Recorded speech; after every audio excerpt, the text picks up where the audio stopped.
eres? ¿Quién eres? Eso, ¿quién eres? ¿Dónde estamos? Ah, mira, ya están aquí.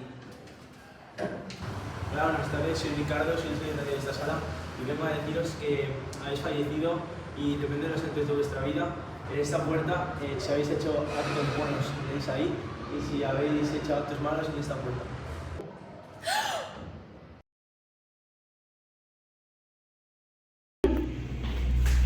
Por favor. Ay, pobrecita, seguro que tienes mucha hambre. Toma. Muchas gracias. Enhorabuena por tus buenos actos en la vida. Felicidades. Ya por esa puerta. ¡Vamos!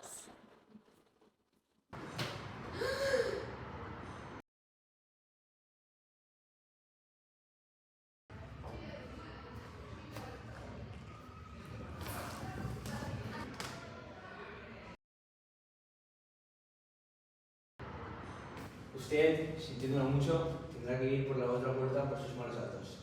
No. No. No.